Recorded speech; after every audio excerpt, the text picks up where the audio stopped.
लोकसभा चुनाव 2024 के परिणाम घोषित होने के बाद देश की जनता ने एक बार फिर राष्ट्रीय जनतांत्रिक गठबंधन एनडीए को चुना है। हालांकि भारतीय जनता पार्टी बीजेपी 241 सीटें जीतकर लोकसभा में सबसे बड़ी पार्टी बन गई है, मगर बीजेपी को सरकार बनाने के लिए तेलुगु देशम पार्टी, जनता दल यूनाइटेड, शिवसेना और लोक जनशक्ति पार्टी जैसे 12 सहयोगियों पर निर्भर रहना होगा। इन सहयोगी दलों ने कुल मिलाकर 51 सीटें जीती हैं। वहीं विपक्षी इंडिया गठबंधन को कुल 205 सीटें मिली हैं, जिसमें कांग्रेस को 99 सीटों पर विजय हासिल हुई है। तेलुगु देशम पार्टी के चंद्रबाबू नायडू और जनता दल यूनाइटेड के नीतीश कुमार इस गठबंधन के सबसे बड़े किंगमेकर साबित हुए हैं। इसके साथ ही नरेंद्र मोदी लगातार तीसरी बार प्रधानमंत्री बनने वाले दूसरे नेता हो गए। कर्नाटक की हासन लोकसभा सीट से एनडीए गठबंधन के प्रत्याशी और जेडीएस से निलंबित नेता प्रज्वल रेवन्ना हार गए हैं। प्रज्वल रेवन्ना को कांग्रेस प्रत्याशी श्रेयस एम पटेल ने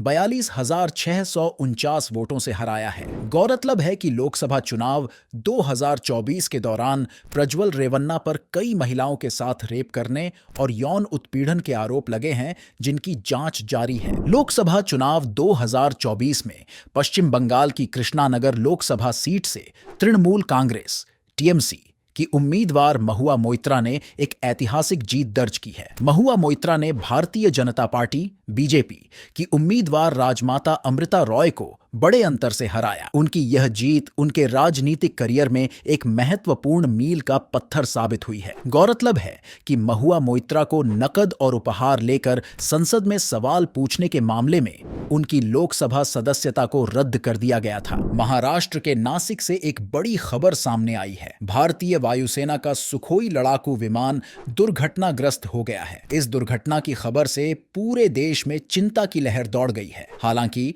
राहत की बात यह है कि विमान के पायलट और सह पायलट सुरक्षित हैं। इस घटना के तुरंत बाद मौके पर पहुंची हिंदुस्तान एरोनॉटिक्स लिमिटेड HAL की टीम द्वारा जांच जारी है। दिल्ली की सत्ता तक पहुंचने का रास्ता उत्तर प्रदेश से होकर गुजरता है। इस कहावत को एक बार फिर सही साबित करते हुए उत्तर प्रदेश ने 2024 के लोकसभा चुनाव में बीजेपी को बड़ा झटका दिया है। राज्य की 80 लोकसभा सीटों में से बीजेपी को केवल 36 सीटों पर ही जीत मिल सकी, जबकि विपक्षी दलों के इंडिया गठबंधन ने 43 सीटों पर कब्जा जमाया। इसमें समाजवादी पार्टी सपा को 37 सीटें और कांग्रेस को 7 सीटें मिली।